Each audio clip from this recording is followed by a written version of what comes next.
with your hearts, not your instruments. The tone, the sound. You have the right one in your instrument. Find it.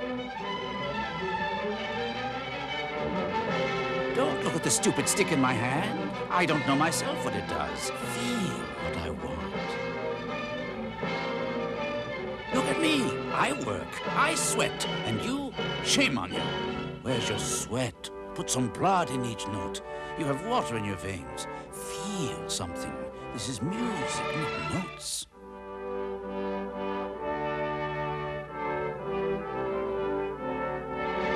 I do not stand before the public to show I am Toscanini.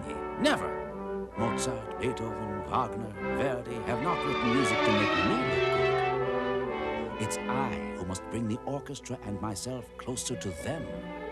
The conductor must not create. He must achieve.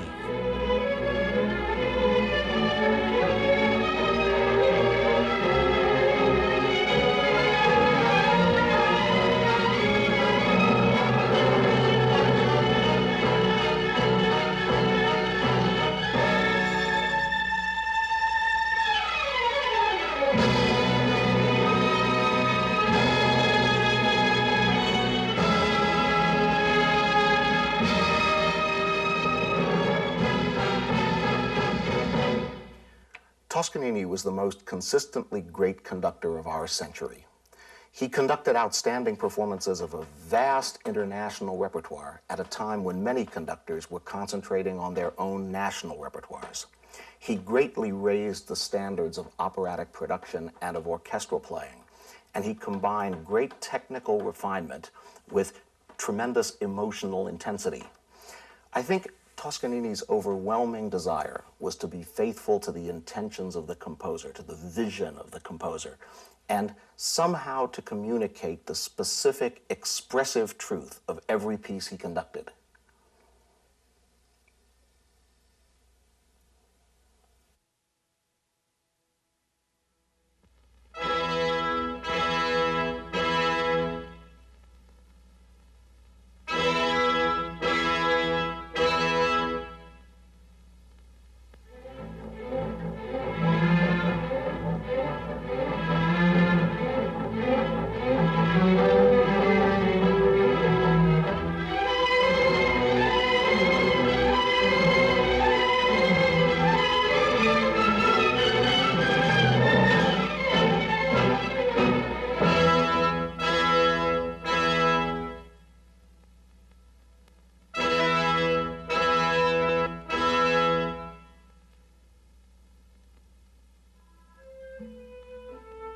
Arturo Toscanini was an intensely private man who seldom granted interviews and never wrote about himself or his art.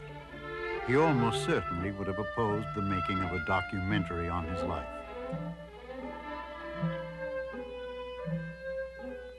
But his work was so outstanding and his reforms were so important that we cannot completely understand today's musical world without understanding what Toscanini did and why. Toscanini was probably the most celebrated conductor in history.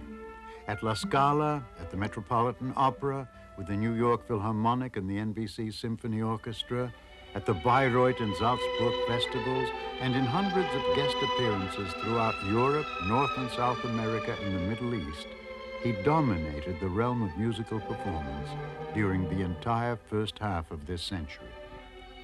His active repertoire, which he rehearsed and performed entirely from memory, included approximately 600 works by nearly 200 composers.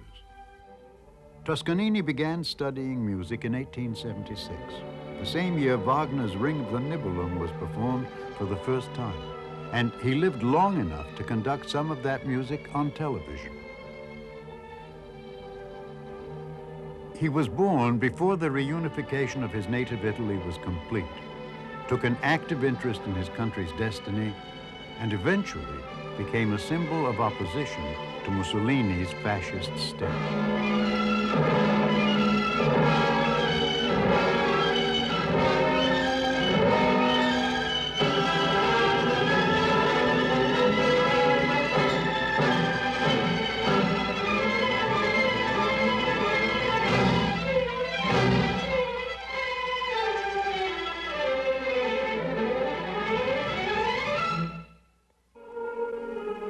Milan, 1901. Tens of thousands pay homage to Giuseppe Verdi, dead at the age of 87.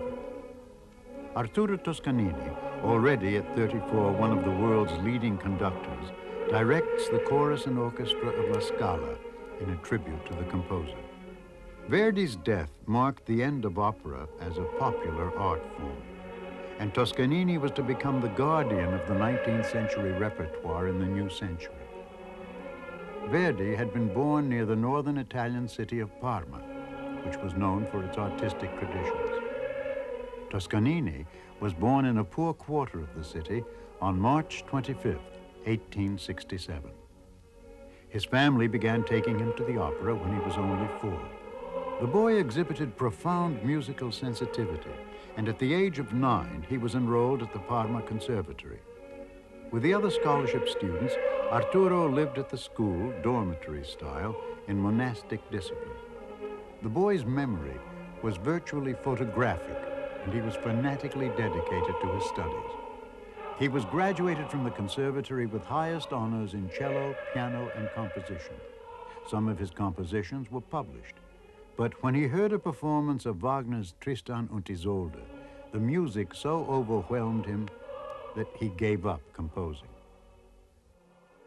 Many people know that when Toscanini was only 19 and playing cello in an Italian opera company that was touring South America, he replaced the conductor on very short notice and went on to conduct the rest of the season.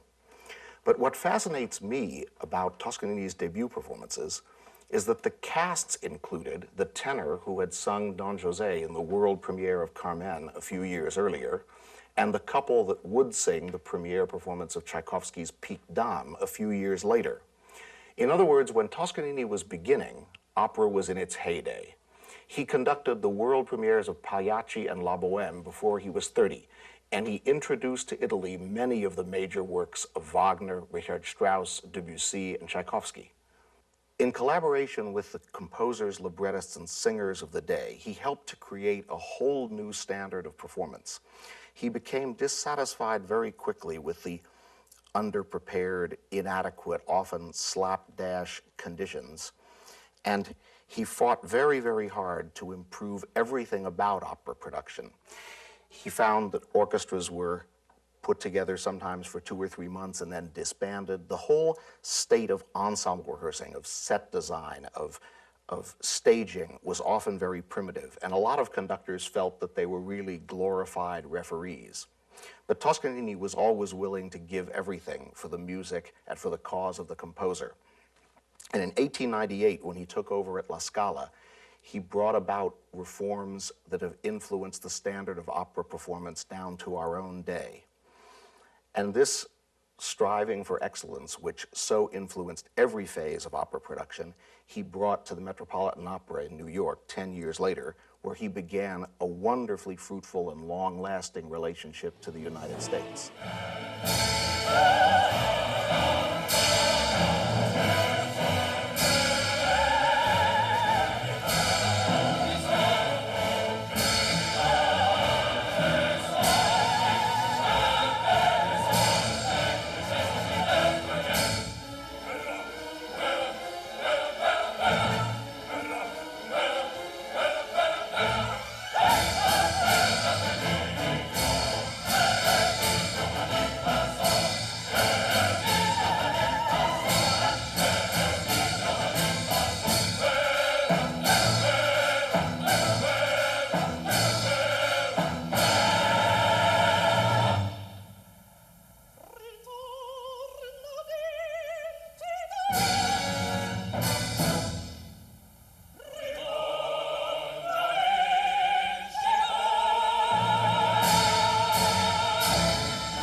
The allure of the American dollar meant that Toscanini at the Met had at his disposal the best singers in the world, including even Enrico Caruso, who sketched the maestro on and off the podium.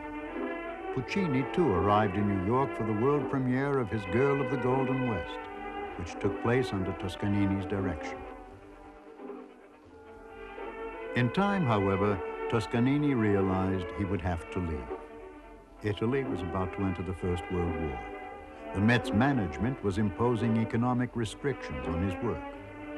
And above all, there was the Farrar affair. Geraldine Farrar was a beautiful American soprano whose popularity with the New York public was second only to Caruso's. Her relationship with Toscanini had initially been antagonistic. He laid out Geraldine Farrar in the Metropolitan during a rehearsal, something fierce.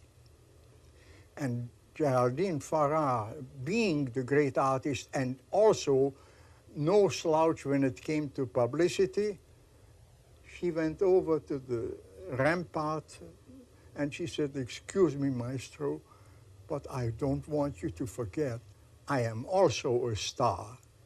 And Maestro looked at her. He said, "You're a star?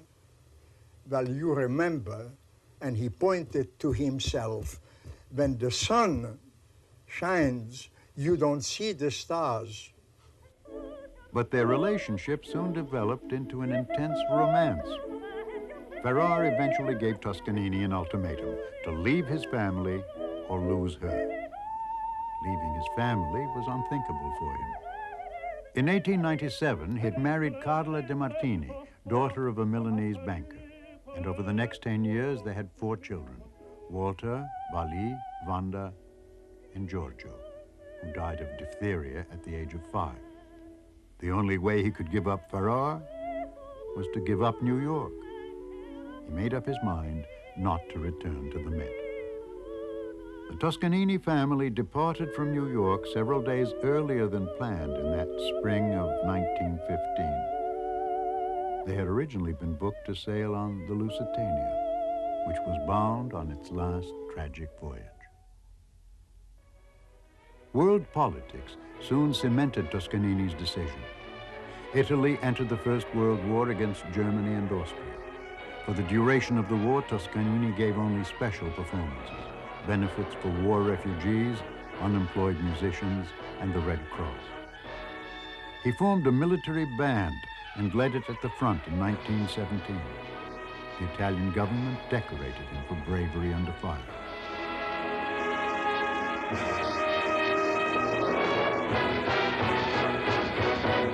After the war, musical activity was at a standstill. La Scala had been closed since 1917. Toscanini agreed to take on its reorganization, but on his own terms. La Scala reopened in December 1921 with a historic new production of Verdi's Falstaff, starring Mariano Stabile. During the following 8 seasons, Toscanini conducted 460 performances of 40 operas, among them the world premiere of Puccini's last work, Turandot. The Toscanini era at La Scala in the 1920s was the culmination of his career as an opera conductor and one of the most glorious periods in the whole history of the art. If you read the impressions of composers, performers, theater people of the time, anyone who had a chance to observe what was happening at La Scala, you find that their praise is unanimous, even in cases where they may have disagreed with Toscanini's approach to a particular work. He was able to realize many of his greatest dreams for the lyric theater and to prove that a gigantic opera repertory company could function on a day-to-day basis at the highest level. After Puccini's death and the premiere of his last opera, Turandot, opera soon ceased to be a great popular art form. So there is great poetic justice in the fact that Toscanini was, at that historical moment, able to synthesize all the highest achievements of opera's greatest era. But while Toscanini's La Scala was undergoing a transformation for the better, Italy as a whole was in the midst of a disastrous political change. The economic upheaval that followed the First World War provided a breeding ground for demagoguery and violence. And the man who profited most from the situation was a journalist named Benito Mussolini. In 1919, he advocated a socialist platform. Toscanini had acquired radical sympathies from his father, Claudio, who had fought in Garibaldi's army and taught his son to detest the monarchy. Toscanini lent his support to the new political group. But when Mussolini realized that he was more likely to succeed by switching to the extreme right and resorting to violence, Toscanini withdrew his support. Life became increasingly difficult for him in Mussolini's Italy. By 1929, the political situation and Toscanini's own weariness caused the 62-year-old conductor to make a decision that shocked the musical world. He would not go back to La Scala the following season. It is operatic conducting that wears me out. I roamed the world's theaters for 39 years, leaving fragments of my existence everywhere, until I decided to leave the theater once and for all. Since January 1925, he had been returning regularly to the United States as guest conductor of the New York Philharmonic. His reputation preceded him. People started telling me, watch out, Toscanini is coming. And I heard all sorts of things. It sounded like a tornado report or something like that in the Middle West, something to be really terrified of. And I must admit that I started feeling that way myself. He was a dynamo in rehearsals. You couldn't relax because the minute you relaxed, he caught you with something. Sometimes he was calm, relatively quiet, and sometimes he would come in with the wrath of God surrounding him. In New York, Toscanini's schedule was less demanding than it had been at La Scala. His work was now confined to conducting the Philharmonic, a much simpler task than directing a major opera company. The orchestra's management persuaded him to become musical director, and at the height of the Depression, they paid him $110,000 for 15 weeks' work.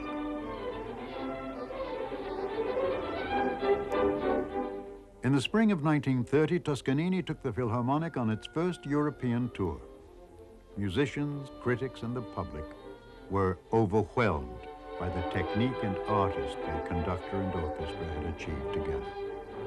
In the audience at one of the concerts in Berlin were 4 celebrated conductors who had turned out in tribute to their colleague, Bruno Walter, Erich Kleiber, Otto Klemperer, and Wilhelm Furtwängler. Every detail of the performances I witnessed spoke of the life work and the imperative moral feeling of responsibility of an eminent musician. In saying that Toscanini can conduct everything by heart, one says very little about him. In the truest sense, he knows how to conduct everything from the heart. His performances are more than beautiful. They are right. Not wanting to break all his musical ties to Italy, Toscanini returned home to conduct 2 concerts in Bologna. While entering the theater for the first performance, he was struck and knocked down by a gang of fascist thugs who objected to his refusal to conduct their party's hymn. Mussolini reportedly was pleased when news of the incident was telephoned to him. Toscanini vowed not to conduct again in Italy as long as the fascists were in power. The spine curves when the soul is curved. But the conduct of my life has been, is, and will always be the echo and the reflection of my conscience. 30 years earlier, Siegfried Wagner, son of the composer, had heard Toscanini conduct Tristan at La Scala and wanted then to invite him to appear at the Bayreuth Festival. But the rest of the Wagner family was opposed to inviting an Italian to conduct at the shrine of German opera. By 1930, Siegfried had broken down his family's resistance, and Toscanini went to Bayreuth, where he refused payment for his performances. He developed a close relationship with the Wagner family. An impassioned Wagnerite since his youth, Toscanini had even led the first Italian productions of Siegfried and Gotterdammerung. Now at Bayreuth, musicians of the most widely varied points of view were unanimous in acclaiming his performances of Tannhäuser, Tristan, and Parsifal. He had now managed to do something that no other conductor had yet achieved. In Italy, he had come to be regarded as the greatest Verdi interpreter, in Germany as the greatest Wagner interpreter, and outside the theater as the most successful conductor of the symphonic repertoire.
He was to have returned to the Bayreuth Festival in the summer of 1933. But earlier that year, Adolf Hitler and his National Socialist Party had come to power. Toscanini broke publicly with Bayreuth and never again set foot in Germany. The sorrowful events that have wounded my feelings as a man and as an artist have not undergone any changes, contrary to my every hope. It is better not to think any longer about my returning to Bayreuth. I won't have anything to do with evil, with unchangeable friendship for the House of Wagner. In Italy, the political situation was growing worse, but Toscanini continued to return home for holiday and study periods whenever his engagements permitted. Mail and telegrams addressed to him were opened by the Italian police. His telephone line was tapped, and his house was placed under surveillance so that the names of people who came to see him could be supplied directly to Mussolini's office. Toscanini rented a villa each summer on a tiny island, the Isolino San Giovanni, in Lake Maggiore. The Isolino became a meeting place for anti-fascist artists and intellectuals. Erich Maria Remarque, Emil Ludwig, the brothers Fritz, Adolf, and Hermann Busch, and others.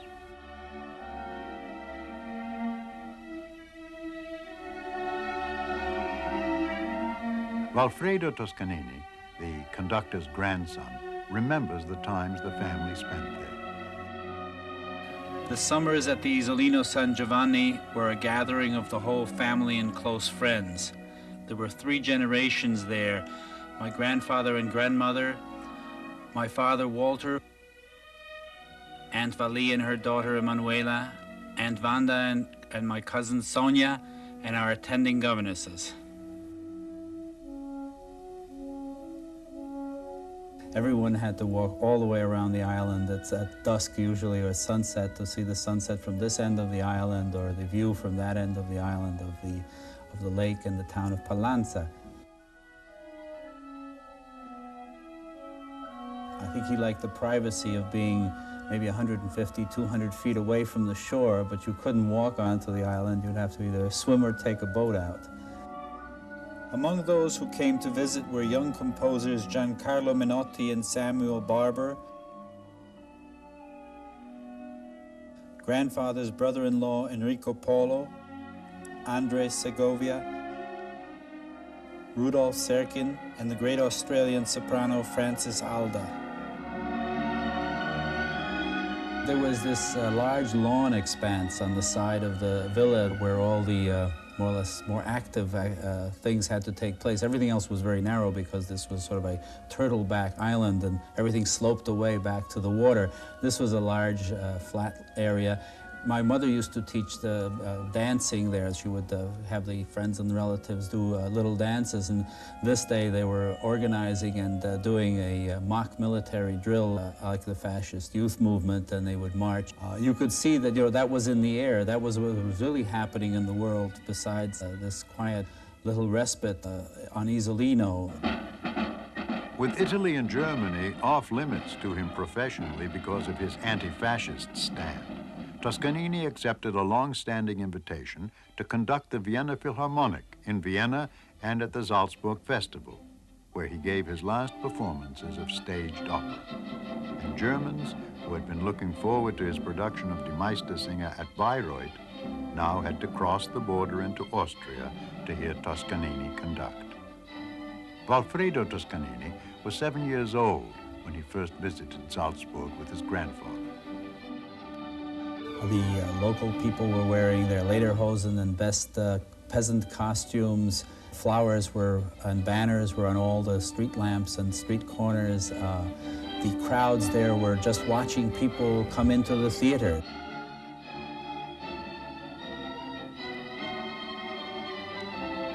Young Czech soprano Jarmila Novotná sang the role of Pamina in Toscanini's production of The Magic Flute in 1937. He let us sing it through, did not touch anything. And then he said, well, good. Now look, this is the tempo we have to have, and this is how I like to have it. And not I like it, but how the music is written and how the music should be. In Salzburg, grandfather was provided with a large villa that accommodated the whole family. Vladimir Horowitz had married my Aunt Banda, and the youngest grandchild, Sonia, became the center of attention.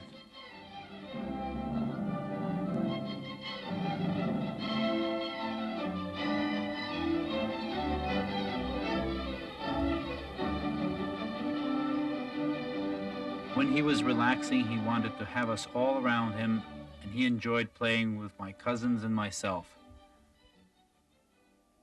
Toscanini continued to use his music as a protest against fascism, and his convictions led him as far as Palestine, where violinist Bronisław Huberman had formed an orchestra, later known as the Israel Philharmonic, to give refuge and employment to Jewish musicians fleeing the Nazis. Toscanini conducted the inaugural concerts without fee.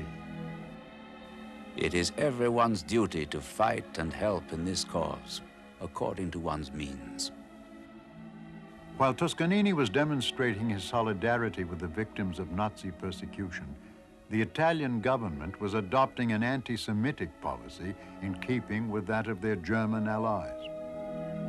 Toscanini enraged Mussolini by referring to the new laws as medieval stuff.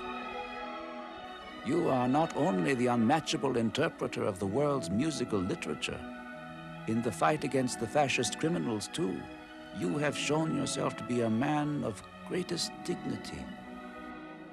When Austria was absorbed into the German Reich, Toscanini abandoned Salzburg for neutral Switzerland, where he helped to launch the Lucerne Festival. Lucerne was his last front in Europe. Late in August 1939, Toscanini conducted a performance with his son-in-law, Vladimir Horowitz. It was to be his last performance in Europe until after the war. At their villa on the lake, Toscanini and his wife were visited by their children and grandchildren.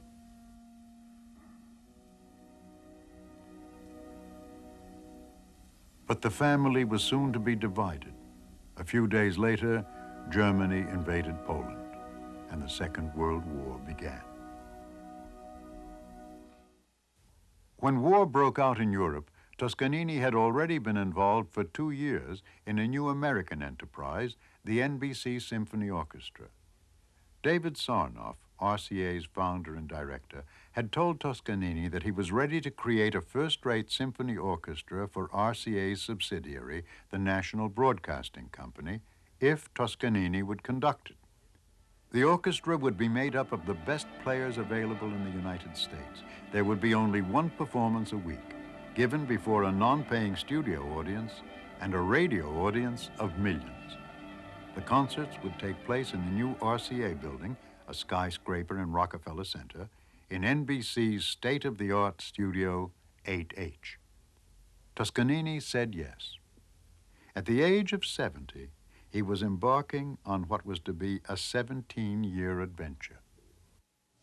Christmas greetings from Radio City to listeners throughout the United States and Canada, and to those in other parts of the world who may be listening by shortwave. The National Broadcasting Company is privileged to present the incomparable conductor, Arturo Toscanini.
He arrived in New York in December 1937 to begin rehearsing for his first concert. Well, he came in, and surprise to me, he was shorter than I had expected. And in that peculiar voice of his, sort of a croaky voice, he said, no flowery speeches of any kind, nothing at all, right down to business. He said, Alora, we do Brahms. We went through the Brahms Symphony, Brahms' First Symphony, with no stops, as if it were a concert performance. And I don't think I've, since that day, have played a performance of the Brahms Symphony to equal that one. He had an incredible capacity to make me feel that no matter how many times I had played a work, whether it was the Schubert Unfinished or the New World of Dvorak or the Beethoven Fifth, that this was really the first time I was playing it. He had a way of brushing aside all the different cobwebs that existed. Tradition, you know, remember his classic definition of tradition. That was the last bad performance. Maestro was the only man who made you play better than you thought you're able to do. And that is a gift that is given only to divine characters. And in that respect, he was divinity. In rehearsal, in the struggle to communicate his ideas, Toscanini's gestures could at times be almost violent. In performance, however, his gestures were always controlled so as not to distract the audience.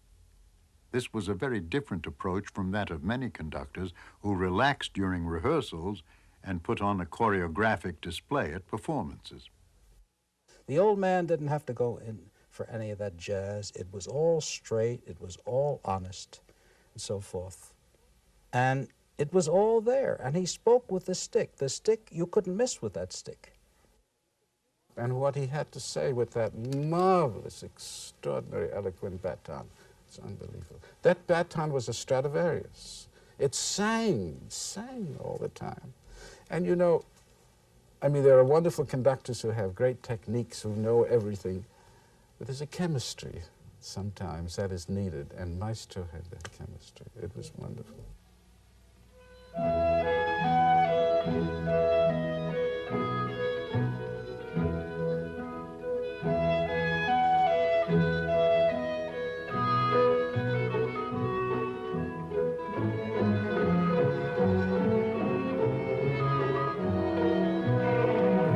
His beat was miraculously clear, beautifully clear, and so easily reflected the mood of the music that we had to play. If we had to do something like the Brahms, where there was a long flowing line, or other music like that, his beat was just like that, just that beautiful, elastic, flowing, without any loss of clarity. And if we just did something like the Midsummer Night's Dream Scherzo, or the Queen Mab Scherzo of Berlioz, which required precision of the tone technique, that was there too. It was all in the hands, the right hand delineating the beat and the type of beat, the type of music that he wanted, and the left hand for the coloring, the dynamic levels that he wanted, the things that he wanted brought out, just by the slight gestures that he used. They were miraculously clear.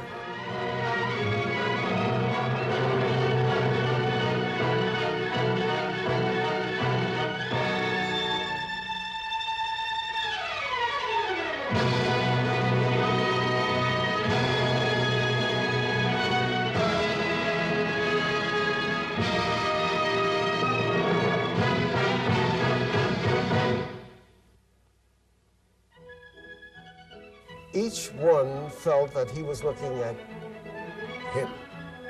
And the concentration of the 90 men all at that one point on his face was so expressive. His eyes were like glowing pieces of coal, but that stick that was our heartbeat. Whatever that stick did, we responded without even trying.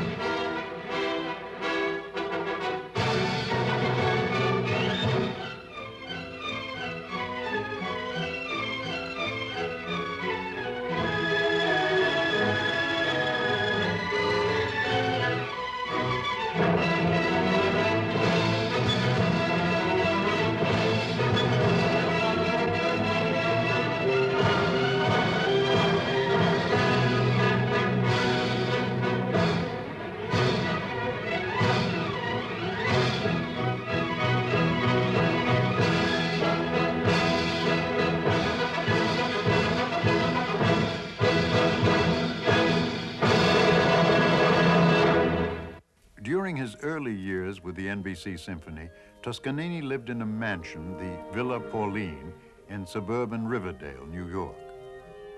Looking out on the terrace of Villa Pauline and looking at the wide Hudson River, which was flanked by these enormous trees, you could imagine that that was an Italian lake. So he enjoyed these quiet moments. Grandfather enjoyed outings in the automobile. He was always happy to walk, to participate in everybody else's activities as I say, we were swimming and going to the beach. He did not participate himself. I don't think he knew how to swim, but he would be happy watching us enjoy ourselves. In the spring of 1940, Toscanini and the NBC Symphony traveled by ship to South America for the orchestra's first major tour. Naturally, the entire orchestra just surrounded him whenever they could, and the opportunity existed all day long, from morning to night, which for us was a blessing because we never had a chance to be so intimate with him as on board ship. Look, he was marvelous when he was relaxed. I mean, he entered into the spirit of things. He also had an eye for the fair sex, because there were many opera singers on that trip on their way to Buenos Aires to appear at the Teatro Colón, and many is the night that he walked around with a firm grip around various parts of their anatomy. Meanwhile, Hitler was making his lightning conquest of France. Mussolini, who wanted Italy to share in the spoils, attacked France on June 10th. The day that Italy, so-called, stabbed France in the back, When Maestro heard the news, he took it so severely that he locked himself up in his cabin and refused to see anyone for at least a day and a half. We couldn't see him, and he just was beside himself at what Italy did. Once the United States entered the war, Toscanini became more active than ever in the struggle against fascism, conducting benefit concerts for the Red Cross, for war bond sales, and for other war-related causes. In 1943, he and his NBC Symphony agreed to donate their services for a short propaganda film made for the United States Office of War Information. Americans know that this son of a soldier of Garibaldi refused to allow his music to become the servant of tyrants. They know that 20 years ago he took his stand against the tyranny of fascism in his own land. The film took its title from Verdi's Hymn of the Nations, a potpourri of national anthems to which Toscanini added those of the Soviet Union and the United States. Toscanini himself undertook the new orchestrations. The performers included tenor Jan Pierce, the Westminster College Choir, and the NBC Symphony Orchestra.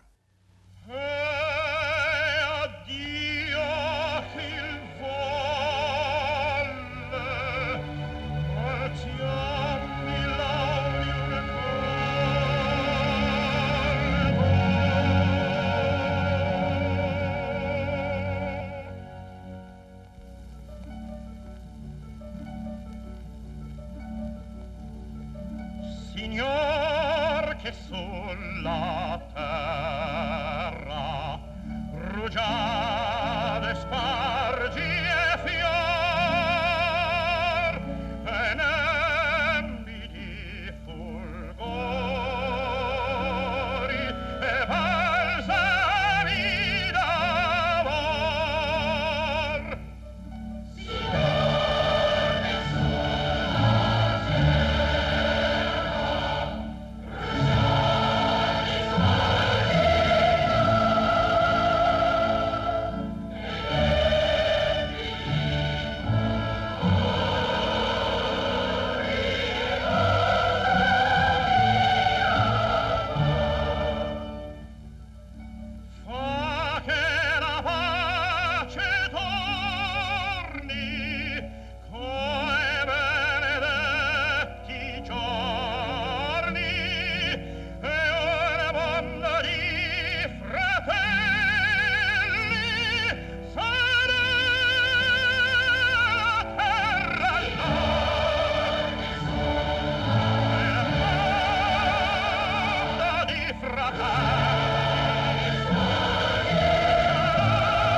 L'antico di libertà, salve Inghilterra, salve, salve.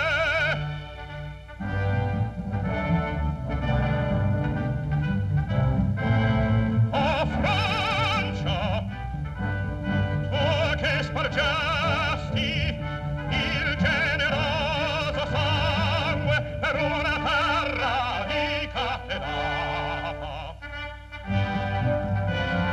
Salve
Francia. Oh, generosa,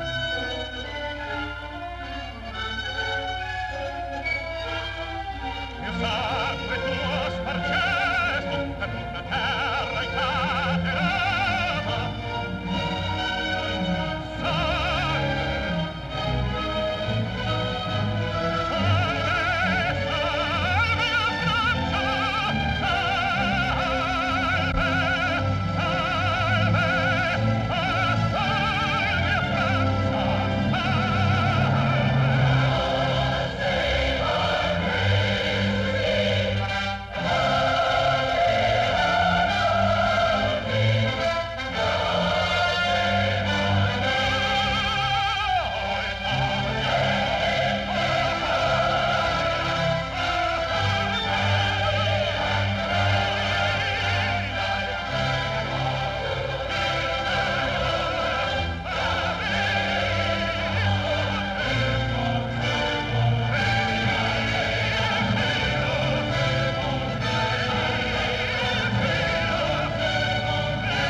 With the Allied invasion of Italy well underway, Mussolini was ousted from power in July 1943, and the king and his government surrendered 6 weeks later.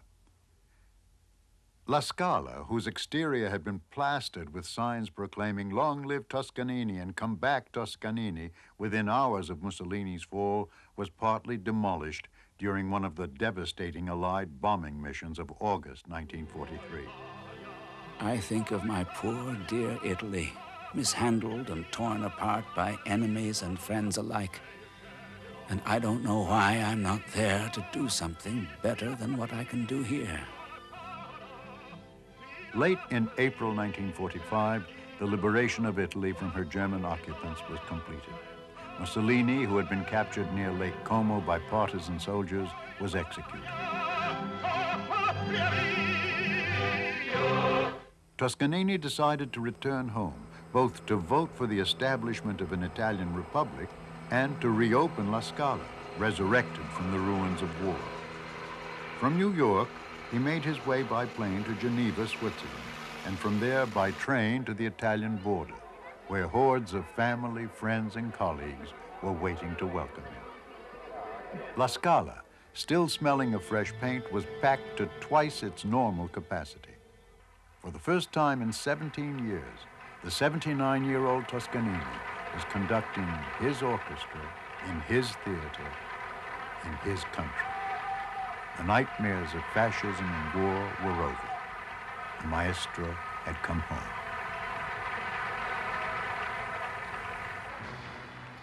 There is no doubt that Toscanini was a unique phenomenon with respect to the size of his talent, his personality, his vitality. But what matters most to me, to a lifelong student of music, is Toscanini's attitude, his passionate desire and ability to put all of this at the service of the composer and the music.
Once conditions in Europe had returned to normal, grandfather would go home to Italy every summer, often by ship. On board, he met other artists and friends, and he had a lively interest in shipboard activities and sightseeing. The attitude grandfather took was that age did not matter. He would be the first one out of the car, running up the hill, leading everyone else rather than being led and helped along by others as someone of over 80 years old should be.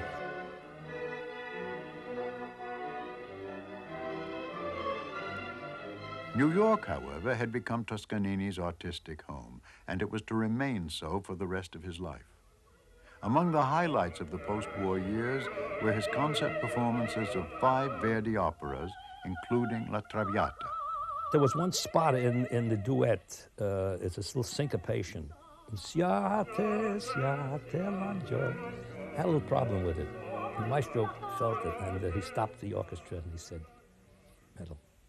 Siate, siate." And as I was singing it, he patted me on the head. He was standing next to me, and he did the downbeats on my head with the baton very softly. Siate, siate, l'angelo console.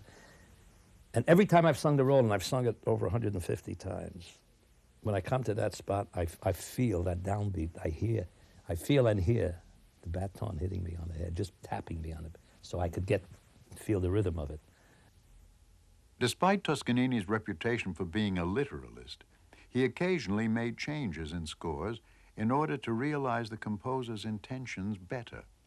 At the last moment, he changed the finale of the Traviata, duet Traviata, the first act. Can you hear that? I did the part of the tenor, and the tenor did the part of soprano. I said, "Maestro, can you do this?" We always did, even when Verdi and any composer was alive, we used to change. Well, he was so close to Verdi and to the other composers. Certainly, he knows what the composers want. It was such an inspiration for new singers in that time to hear him and the soloists that were so great. It was wonderful.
He sang everything we did. He sang with the cello. He sang all the time. He wanted all musicians to sing, and he loved singing. And if you listen to some of the rehearsals of Traviata, you hear him singing along.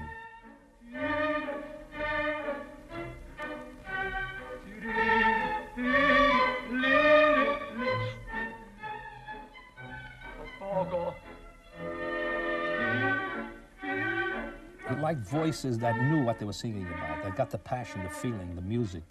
He felt he would love it. The beauty of the voice was fine, but if he felt you did not understand the words, you were not dramatizing, you were not in the play itself, in the drama, it blew up. Hey, contrabbassi, follow me! E corte note, short note, short note. So, sembrano dei carri. Non sono mica strumenti. I dare say that no conductor in the world today can carry on the way he did with the musicians. He was a tough guy, but as far as I was concerned, I forgave him his behavior because, as I said before, he was tough on himself too. Sorrow, passion, enthusiasmo. Don't sleep when you play. Play with enthusiasmo, like me. I don't enjoy to conduct.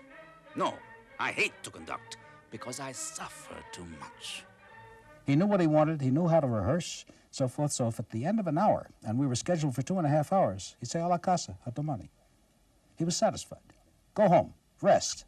You've done your thing. But on the other hand, if we didn't do our job, then all hell broke loose, and let's face it, not without justification.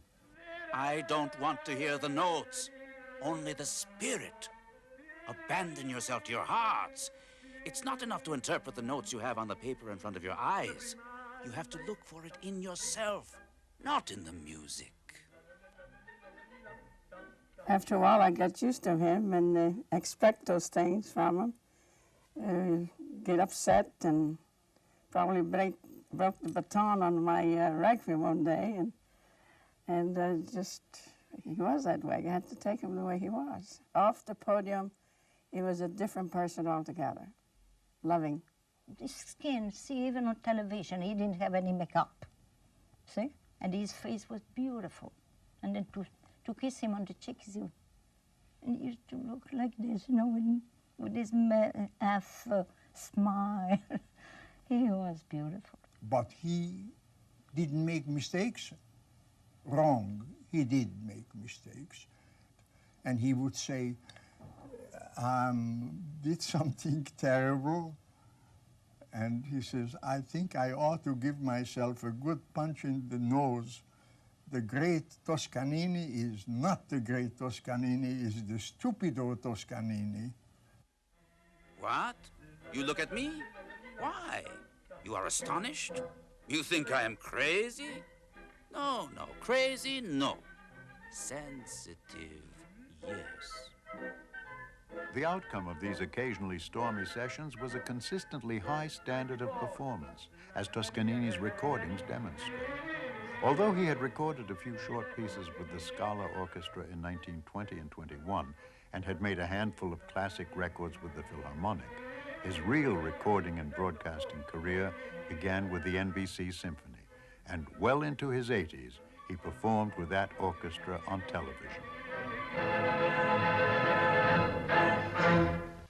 Tonight, for the first time in the history of this great science and art of radio, we are televising the great music of Wagner, the great interpretive genius of Toscanini, and the playing of his gifted artists in his orchestra. Never before in the history of the world was this possible. What a joy it is that this can be done still while our beloved Maestro Toscanini is still a young man.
I'm convinced that Toscanini thought he was doing pioneer work to become the conductor of a radio orchestra half a century ago, and he was right.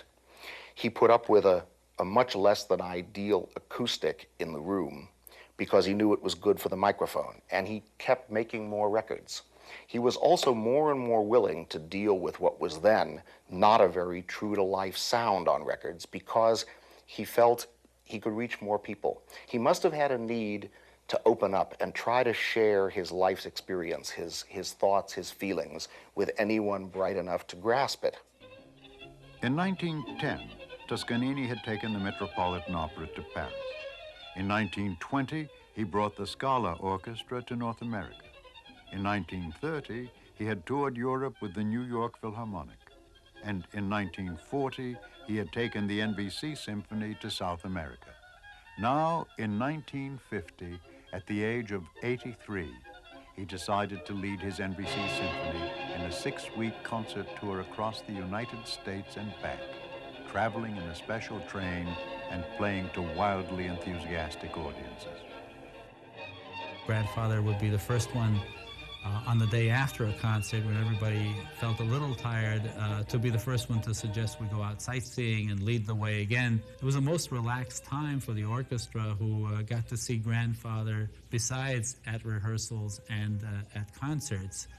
We arrived at Sun Valley at dawn, and by 6 a.m. Grandfather was having a champagne toast. At Sun Valley, the orchestra had a day off, and some of the players organized a mock concert.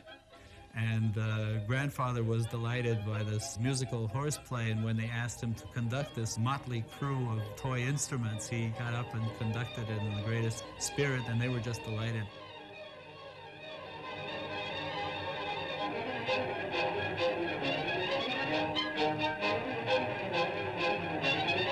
He wanted to see everything he could see.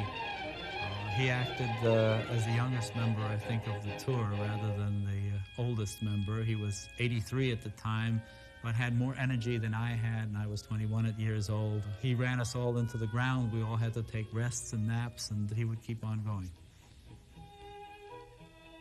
Carla Toscanini was suffering from heart disease and could not be with her husband on the tour. For over 50 years, she had been a constant support to him. He now tried to spend as much time with her as possible back on the Isolino in Italy. He was very saddened by her lacking being able to walk and be active again. So he would be at her side when she was ill. Her death the following year seemed to undo him. But a few months later, he was back in New York and back to work. "I must work," he wrote to his daughter Vali, "otherwise life is unbearable." But even for Toscanini, time could not stand still. During his last 2 NBC seasons, he had good days and bad days. "I am not well, and no one believes me. The asses. I was in such a depressed state that I didn't have the courage to confront any work. I am so tired of being called Maestro Arturo Toscanini that it bores me to even read my own name." Toscanini's NBC Symphony broadcast of April 4th, 1954, an all-Wagner concert in Carnegie Hall, was his last public appearance. During the Tannhäuser Bacchanal, the emotion of the moment overwhelmed the 87-year-old conductor, and he stopped beating time. After a few bars, he regained control and finished the piece. I think he wanted to leave the podium, and somebody said, "Yes, you have to conduct the Meistersinger yet." And so, all right, so he conducted the Meistersinger. And then with the last chords of the Meistersinger, he slowly stepped down and went away. And so naturally in that, shown also before, the audience saw that something is amiss, and then the applause was incredible, and on and on and on it went, and Maestro didn't come out. However, he returned to Carnegie Hall 2 months later for a pair of recording sessions. And this man that supposedly was stepping down because he had lost his powers, I mean, they were on the wane, came in like a house of fire. And we had remakes all afternoon, and I said, my God, he's a rejuvenated man. The famous conductor Arturo Toscanini is ready to board a plane with his daughter at New York's Idlewild Airport for a trip to Italy. The 87-year-old Maestro, who recently announced his farewell public appearance, says he'll return to make recordings, raising the question, will Toscanini really retire? While vacationing at Sirmione on Lake Garda, Toscanini was approached by officials from La Scala about conducting a new production of Falstaff to open the Piccola Scala, then under construction. But poor health prevented him from realizing this final dream. He would not conduct again. I think he felt, at his retirement that he had done everything he could. And although he could at various days feel well, he was not sure that he could undertake a lengthy assignment and on that particular day of a performance also feel at his best. And he never wanted to present himself to the public unless he was at his best. The Maestro returned to New York for the last time early in 1955.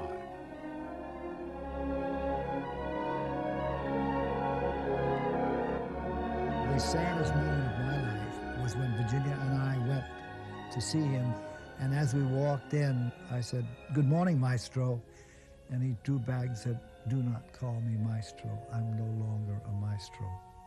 His consolation was in the success of young Guido Cantelli, a conductor who had impressed him with his musicianship and fanatical dedication. In Cantelli, Toscanini saw a continuation of his own ideals. Cantelli and his wife Iris were especially close to grandfather. They became like part of our family. Some of grandfather's happiest moments were spent on the Isolino, talking about music with Cantelli. Grandfather enjoyed having the Cantellis with us at many family reunions and birthday parties.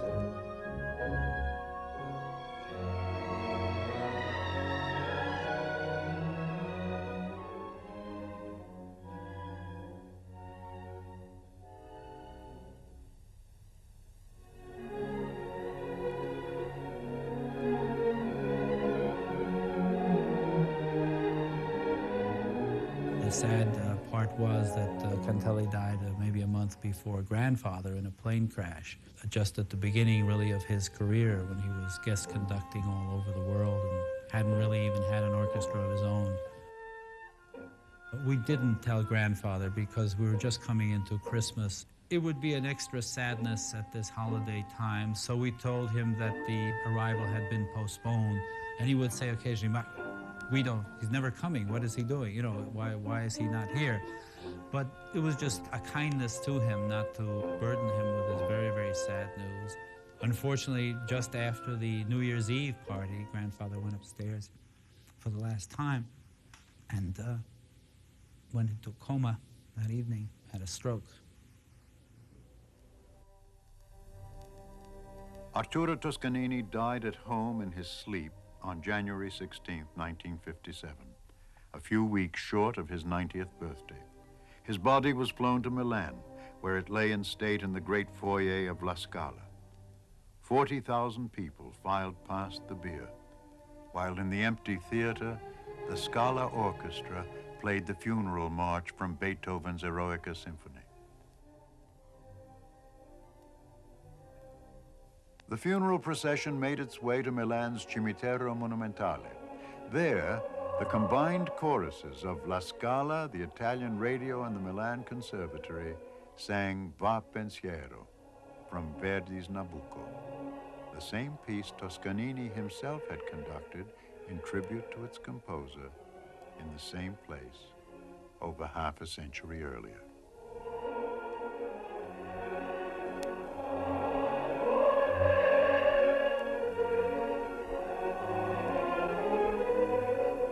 We more or less surrendered our selves, our souls to him, and whatever that stick did, we found ourselves doing it. It was like a form of hypnotism. There was some magic in it that everybody tried to give his best. And everybody was better. And under Maestro, it was possible because he was the one who gave his best. The greatness of this man was he wasn't conducting an orchestra. He was doing a Sermon on the Mount. Every time he took that stick in his hand,